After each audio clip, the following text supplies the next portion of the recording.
So I think if you're junior, focus. If you're 20 years old, 21 years old, out of university, or even just out of school, Yeah. get the qualification done, rattle through it. You're at the perfect time in your life to do it. Because by the time you get to, I mean, I'm 35, I couldn't imagine starting it now. People do, and they're fantastic for doing it. But Yeah. I think those early part of your career, the big focus on getting qualified and moving forward so that you accelerate into senior roles, be them accountancy, treasury, commercial, whatever it is, with the right mindset by those foundation qualifications.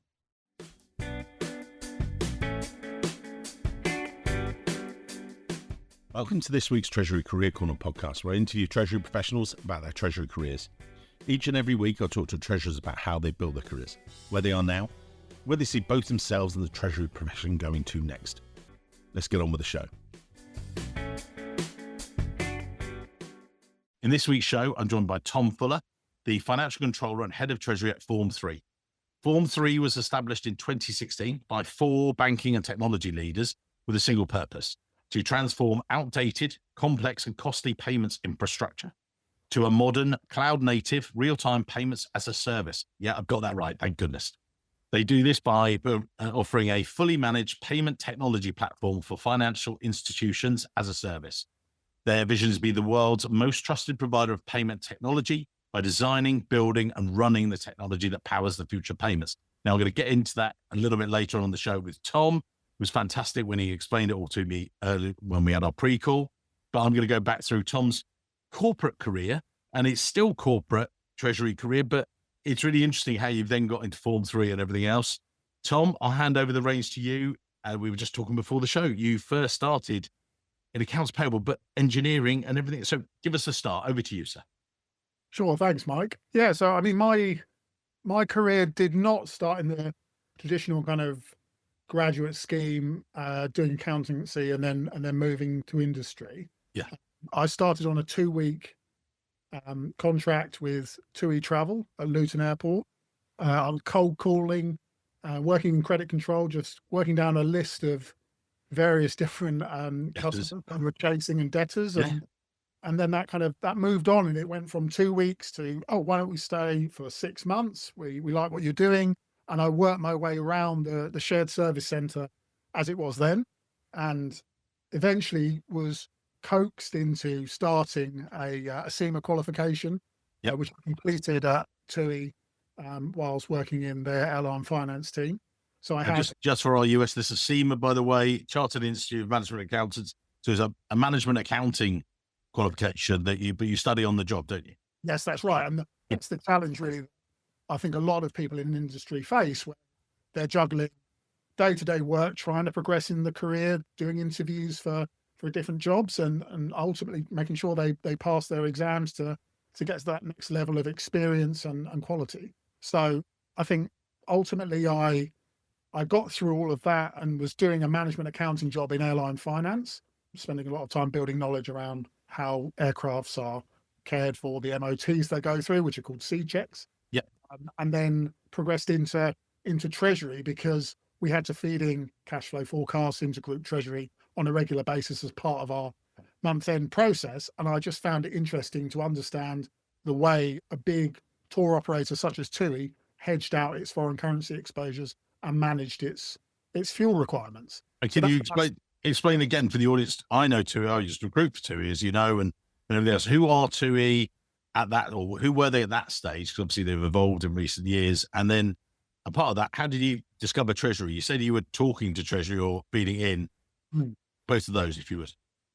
Yeah. So, I mean, TUI Travel, they started out as a major German operator really, and grew substantially in the UK in the kind of mid 2000s ultimately, and had really developed into not just a short haul business such as EasyJet, but actually looking longer haul and managing package holidays for lots of customers.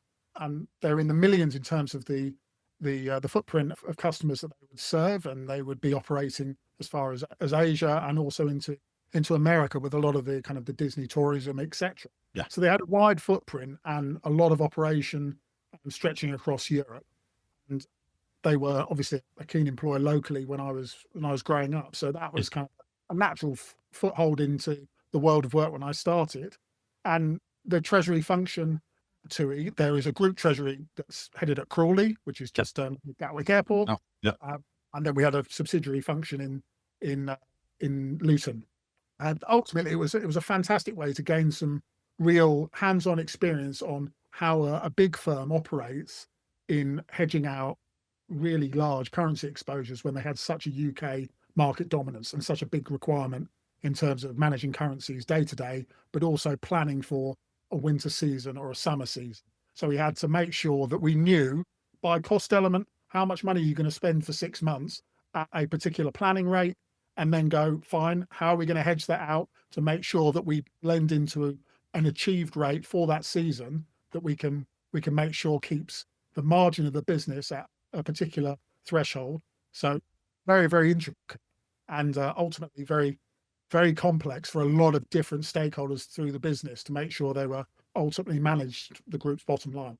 And very challenging in travel business about margins. And then margins are everything. Sometimes they're more than the actual business itself, aren't they? Because the treasury is really the center of things. Yeah, absolutely. I mean, yield management is the bread and butter of how they run a successful travel operation. I mean, they can be operating to far-flung locations where they haven't necessarily got all the seats filled and they're flying a loss. But obviously, they've kind of entered into that market. They've got a partner. Maybe they've got a venture deal going with a hotel there, and therefore they need to show operation. But ultimately, sometimes there are some loss leaders enable them to enter certain markets at certain times. So build up from there. Yeah, fine balancing act for those types of businesses. And then you made the move to one of my good friends at Anglian Water Group, and at the time Jane Pilcher and everything else. So talk us through AWG, if you would, and explain who they are. Obviously, some of the listeners may have heard from a number of years ago, but your next move, what happened next? So I'd completed the accountancy qualification. I was in Treasury, but I really wanted to experience a different type of business. And there was a new analyst position that opened up in a water utility called Anglian Water. And it was an exciting step into a heavily regulated space, very, very different from FTSE 100 managing to quarterly reporting and ultimately dealing with Ofwat heavily in massive planning cycles. Yeah.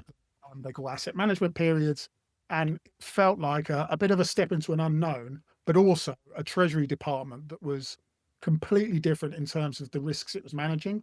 Obviously, it's a UK utility, so it's not got lots of FX to worry about.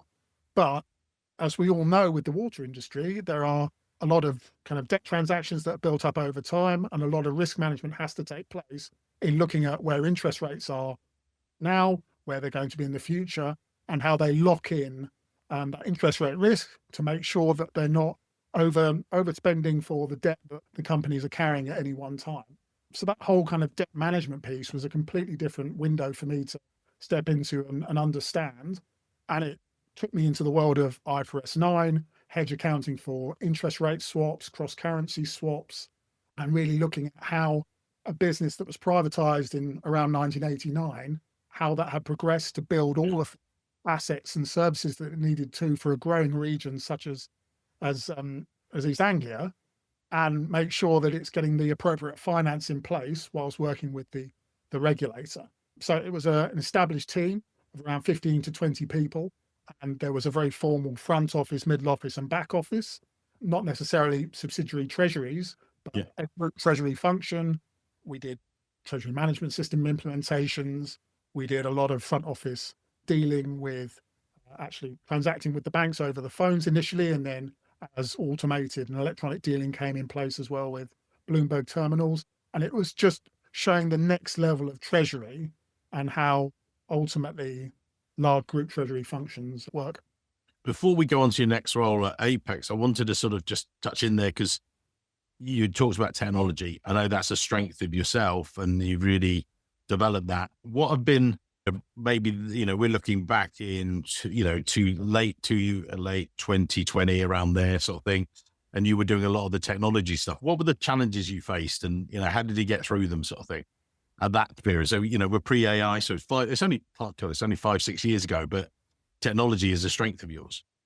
Yeah, absolutely. I mean, I think any company that has been around a long time has a lot of legacy legacy systems that they're having to cope with. And ultimately, the way that effectively cash management is reported by businesses is a clear focus for any developing treasury, because they want to make sure they're at the forefront of what they're looking to report up to the group treasurer, to the board, and make sure they're making the right real-time decisions on how much currency they're holding, how much actual cash there is on the bank account, where it's invested, and what the return is.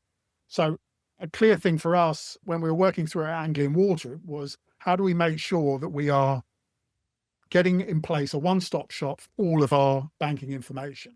And we partnered with Bottom Line Technologies to introduce a Swift Bureau where we were consolidating all of our bank accounts in one place, getting regular reporting via Swift. So we'd have MT940s, MT942s coming in daily and during the day as well. So our front office dealing team could make intraday decisions on what they wanted to do with balances as they changed throughout the day. And that's because sometimes we would have customer deposits coming in throughout the day. We might have a direct debit run come in first thing in the morning, and we wanted to have that real-time information ready in order to make an investment with a money fund or place some cash on deposit with a bank. So having those systems ready and willing to be able to take in data, Right. inform decisions were crucial. So you made a natural career step then from a regulated water utility to Apex Group, which is like, just shows the, the flexibility of treasury professionals like yourself. That's one of the key things. I had a call with a client just last night in the US, and he was just saying, it doesn't really matter whether you're treasury, you can do treasury wherever it needs to be. For yourself, talk us through that next step, because, I say it tongue in cheek, you completely shifted. Talk us through the next moves. Yeah, I mean, Apex, the move to Apex was an interesting one because I was asked to join the team there where there wasn't a formal treasury team in situ already. There was a lot of work that was going to have to take place to assess what cash management looked like day to day for that business, because it's highly acquisitive. What is Apex, by the way? Well, just give us an idea of them or at that time. Yeah, so Apex is a fund administration business. Right. From its kind of inception, it's grown substantially into a massive technology group now, and deals with all of the administrative tasks funds may not want to deal with in-house, and would outsource maybe some of the reporting, the depository duties, but also out to what are we going to do when we look at stable coins in the future, and how is that going to be managed through good governance, etc. Yeah. And Apex is heavily involved with over 3 trillion assets under management. So it's a huge business now. But when I joined it in 2021, it was still building up a large portfolio of companies that it was acquiring over kind of a 3-year period. So I was brought in to look at how we consolidate all of the information that we're getting in from those businesses around, as I say, cash management, making sure the bank accounts are all consolidated, and then putting in place a treasury management system. We chose Kyriba, which was a fantastic tool to be able to upload cash flow forecasts, track against budget, also make sure we're actualizing as we go forward. So you have a rolling cash flow forecast with a hedging view of the business. And as I say, we were over 150 entities. So there was a huge amount of data coming into the group treasury team day to day. And again, I come back to that real-time process, and being able to make decisions as new information comes to light was critical. So I worked there for about 2.5 years. We did a lot of work in terms of closing acquisitions too. And some of those acquisitions were in Brazil, where obviously you've got the currency impact as well, but also the time or that you close off with clear counterparties in time for the closing of that market, in particular, whilst operating in the UK in the London office. So, and I think, sorry, I just want to jump in the, and I think you because you don't oversell, because you're not like that. You're very modest about it. The fact was, there $3 billion worth of M&A activity over in 2022. You hedge accounting for 2.2 billion. These are some big numbers. That learning from working on transactions. What's that like? Stressful. It's one way to put it. As where you have a lot of pressure to execute and deliver in a timeline with lawyers, Yeah. with counterparties that are selling their business, and then going, well, okay, we've done this, we've made this decision to buy this business. How do we make sure that we manage the debt that's been raised off the back to finance it? And so some of these businesses were FTSE 250 businesses that were purchased. So Sarn Group was one of them, where a huge amount of money had been transacted, and we needed to hedge out to make sure that we can manage that interest rate risk. Myself and the group treasurer there were working heavily with a consortium of banks to ensure that we had interest rate swaps and interest rate options ready to execute, to hedge out and ensure that we were sure from a cash flow perspective, we had cash flow hedges in place, what our ultimately our interest cost was going to be every year. Because, as you know, planning year after year and making sure that we have a coherent pro forma for the underlying P&L for the business is critical when you've done all the acquisitions, the one-off costs have all been done, but ultimately how profitable is that business once it's all controlled in kind of the efficiencies are hit, how profitable is it going to be in the future? And that's critical for any shareholders. The move to Form 3, and what I want to do here is talk about your move there, but also can you explain or simplify it for some as simple as me, what Form 3? I know we had our call a couple of weeks ago, and it's fascinating, but also my head was still spinning a little bit. But try and bring it down to my level, if you would. Over to you, sir. Form 3, who are they? Form 3 is a very young company in the sense that it started 2016, as you alluded to, and it's been growing significantly by partnering with some key infrastructure providers, but also some tier one banks, about looking at what is the legacy payment infrastructure, starting off in the UK, what does it look like, and how is it actually going to be future-proofed going forward? And the critical question is 1970s tech, and is still being used heavily by corporates all over the country in order to manage kind of payroll payments and direct debits. I think for our US, we've got a lot of USD. Can you explain what BACS is, just so they... So it's a 3-day payment cycle, effectively. You submit payments to pay.uk, which are controlling that BACS environment. They would be normally batch files that are submitted across, and then over a 3-day cycle, that payment is ultimately released. Yeah. It's a lot cheaper to run because it's a lot slower. In the UK, we've also got CHAPS. That's used for very high-end transactions where you absolutely need to make sure that money is getting to the counterparty same day, and it can't be late, and it's got to be able to be easily traced as well. And then you've got faster payments, and faster payments is the piece where the founders ultimately said, we can do this better in a more constructive way in a cloud-native infrastructure with multi-cloud technology so that you have multiple servers supporting it to make it heavily resilient. And it was focused on how do retail customers move payments from account A to account B in the shortest time with the most resiliency. Love it. And the platform is effectively set in place to speak to the central infrastructure in the UK, in the US, in Europe, and be able to say, these messages communicating settlement of funds from counterparty A to counterparty B are going to happen at this point.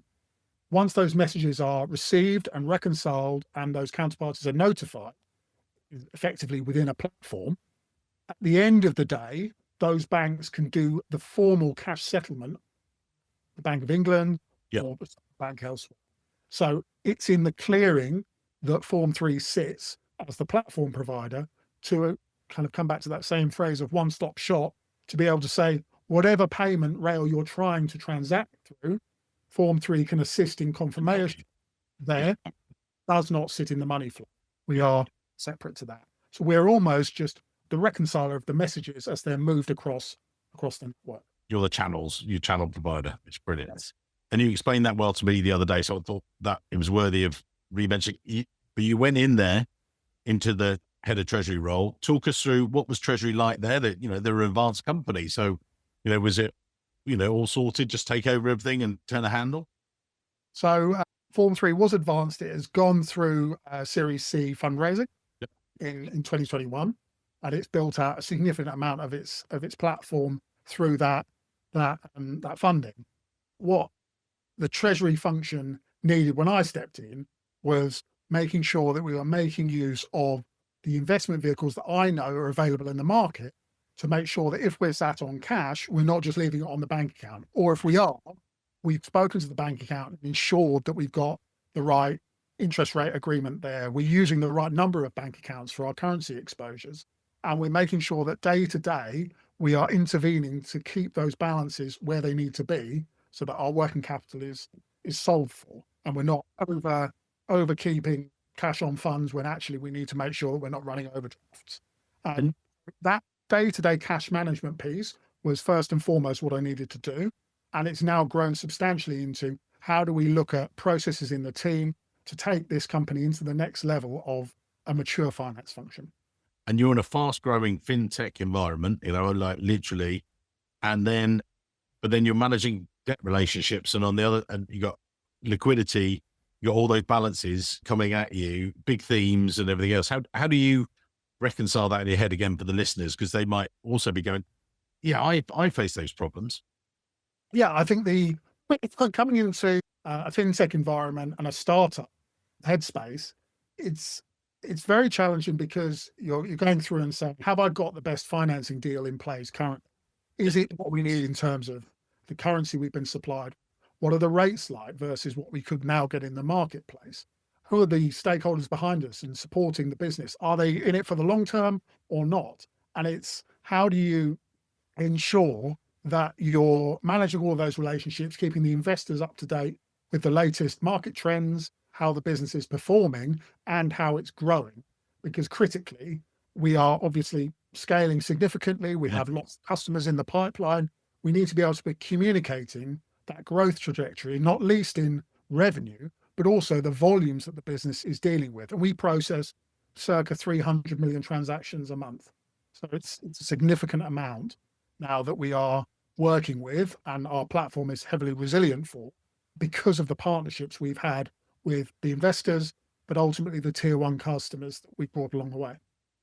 And you've got your balancing, as you say, those operational needs, which you just talked through, and then strategic stuff coming along. And then to add it to that, you've taken on more responsibility more recently, and you've become the financial controller. Could you explain, the step up in that? What's the sort of the toughest part of that, or, how's it been for yourself? It's been fascinating because it's not the Treasury that I know, because it's stepping into financial control and understanding ultimately how you take those steps towards a CFO position and what are the strains and pressures of someone in that role. Well, it's looking at statutory accounting. It's looking at how the shared service center actually operates. How do you deal on the commercial side with the business who are facing off against customers? And what does the strategic direction look like going forward? And those are all things that, as I kind of broaden my horizon, so to speak, on business matters in general, they are interesting because it's not something I've always had exposure to. We've been closing off the year-end audit, going through, making sure that we obviously do all of the good stuff that you would learn about if you were at PwC, for instance, and starting out in that guise. It's something that I'm now really getting my teeth into because I'm speaking to the partner about the considerations they're making when they're reviewing our accounts at the end of the year. So it's been a steep learning curve, no doubts about that, and heavily challenging. But coupled with it, it's been really good because I've got a great team of people that I've been working with that have really pushed and assisted me on the way to deliver over the last 6 months in the role. And you're right at the front edge of a lot of this emerging technology and everything else, which is obviously great for yourself. Is that the key challenges that you see at the moment? Again, this is the part of the show where we sort of talk through a lot of your career. What do you see coming for you? You're standing at a conference and you explain what you do, and then, what are the things on your mind? How are you seeing it? My mind always points to payments because I think there's so much of the world, and you only have to look in the US market, how payments are dealt with there. I mean, if you go into a bar in the US and you're paying with a card, they'll take the card away, walk, maybe swipe it and come back with the receipt, you're signing for it, adding the tip, etc. And then you might not actually see the entry on the bank statement for 2-3 days. Then you go to Africa and you think the infrastructure just isn't there for real-time payments at all in that part of the world. How is that going to evolve over the next 10, 20 years? Brazil the same. some of these far-flung places, such as Australia, when you're sweeping cash from those jurisdictions, it can take 36 hours sometimes for cash to actually materialize at a bank account in London. And I've seen that when I worked at Apex, that kind of that time management on cash when you're dealing with the global network of payments has to be taken into account these days. Yeah. Well, I can see that changing dramatically. And that's why Form 3 is at the forefront of it, because it's about accelerating it, getting people to think about cash movement as impacting their own personal working capital, which I think people don't really kind of think about. If you go to, I always remember Jane Pilcher told me about this actually. Think about a supermarket, they're always positive working capital because they're collecting cash every single day from customers. Yeah. They've got credit terms with their suppliers. So they might not have to pay for the eggs for 2 weeks. Yeah. Or 2 months or whatever. Yeah. They're still collecting the cash for them. And it's kind of that process around making movement of money quicker so that it's in people's hands to be able to spend elsewhere will hopefully accelerate the economies of these countries that haven't really cottoned on yet. That is a big issue for their development. And I think the case in point is in the US, where Form 3 can be an accelerator to move to Fed Now, Fed Instant for a lot of these big counterparties and banks. Yeah. And that then we see our growth in the future.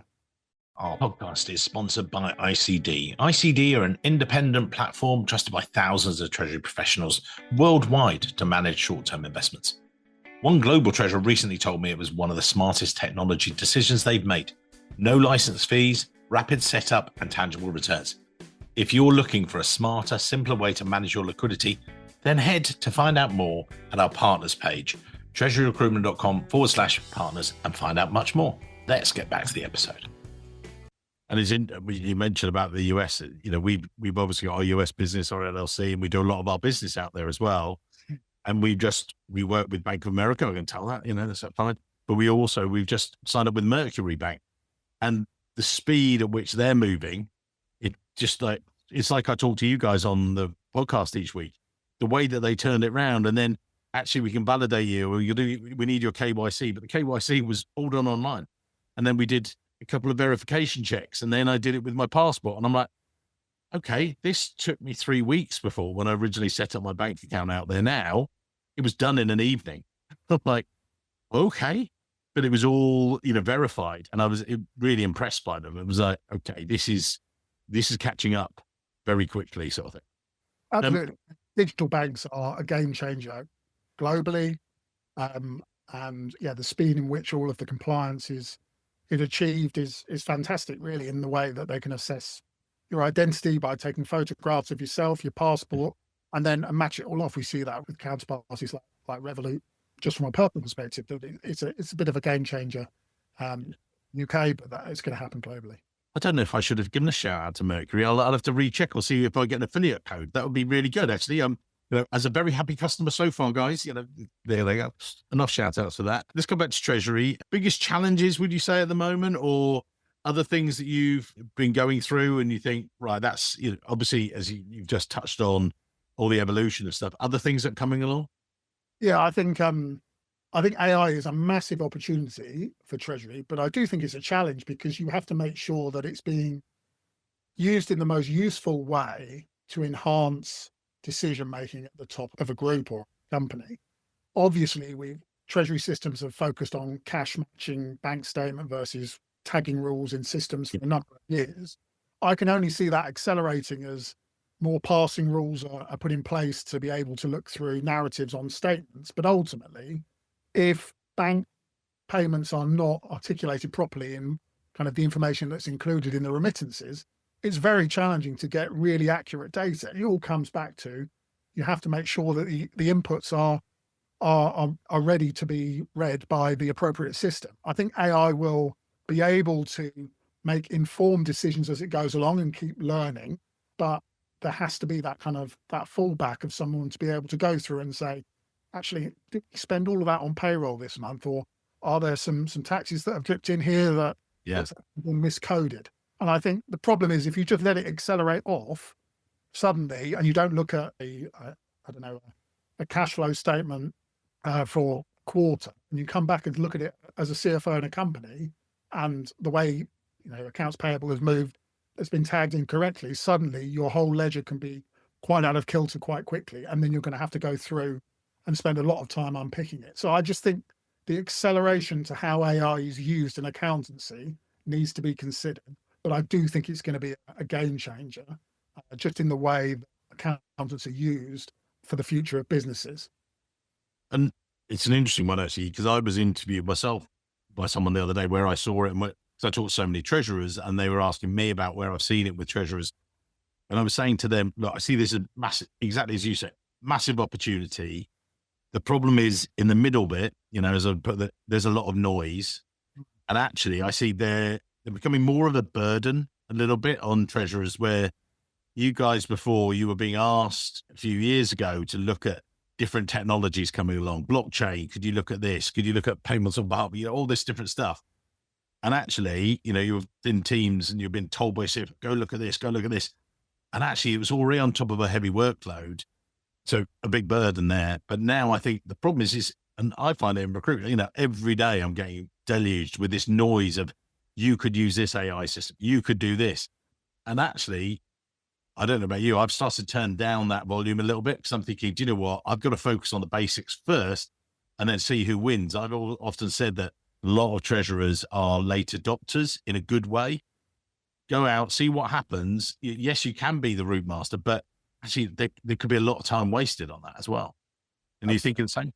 Yeah, definitely. I think there's so many different ways in which you could look at applying AI to existing systems. There are all different other systems on the market as well that are heavily marketed, and it's just making sure that whatever you're deploying is fit for purpose for your treasury team as it stands, and also the changes and challenges of the future.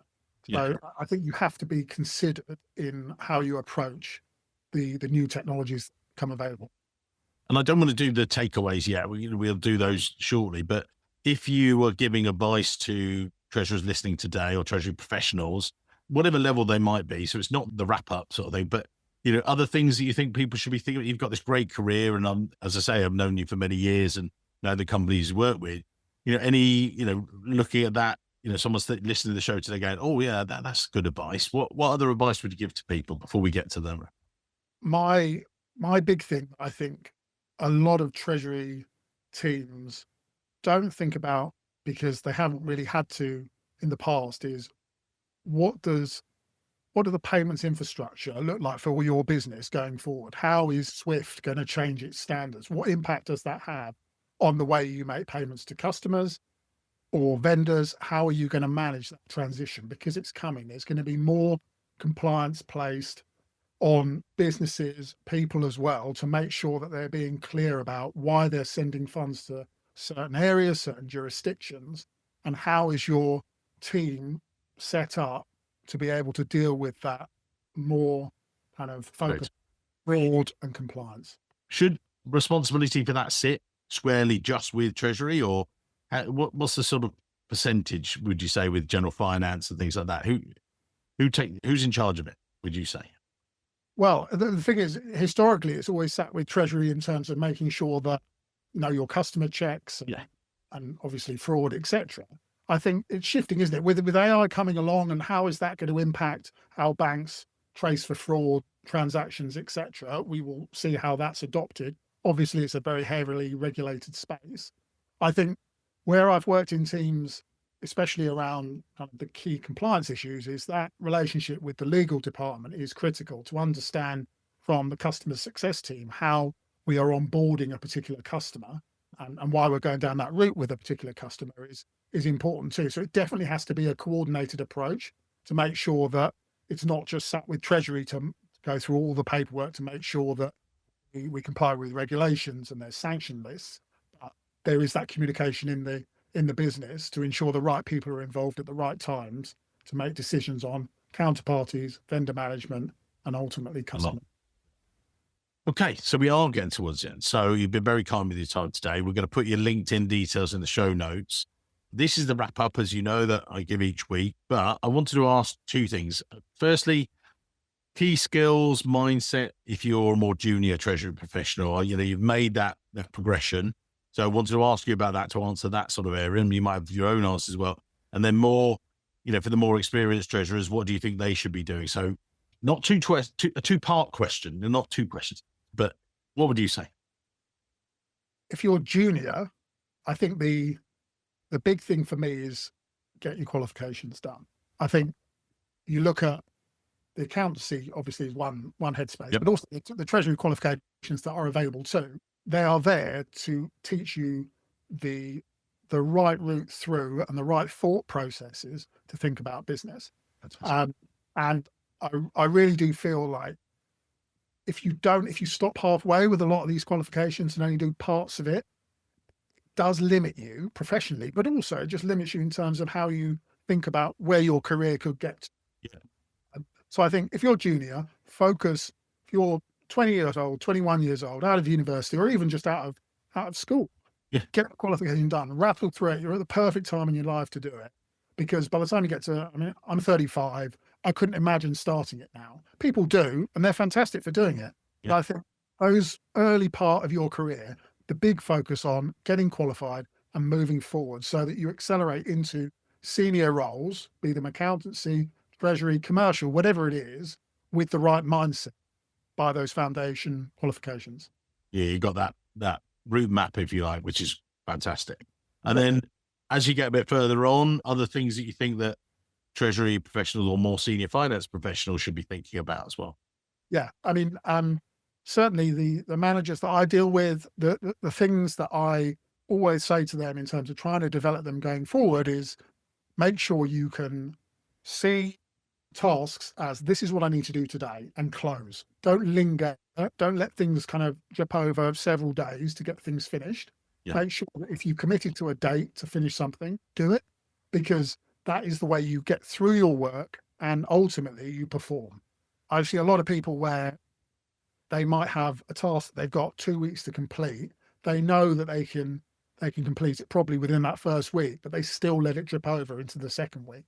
My view is that if you're able to time manage properly, you can close that off in that week, and then you've got the opportunity the following week to focus on something else. And that's what drives businesses forward. You don't have people sitting on their hands waiting for the next task to come through. It's right, I've cleared that off my desk. Let's move on to something else. Let's focus on the next step. Brilliant closing words. I'm not going to say much more than that. Mr. Tom, amazing. Mr. Bala, it's just been great. You lovely value with everyone there. Thank you very much, and looking forward to seeing you very soon, sir. Thank you. Thank you very much. Thanks. Today's episode of the Treasury Career Corner was brought to you with the support of our partners, ICD. If you're looking for a smarter way to manage your short-term investments, ICD's independent portal gives you access to a full range of investment products, integrated analytics, and a simple centralized platform built specifically for Treasury.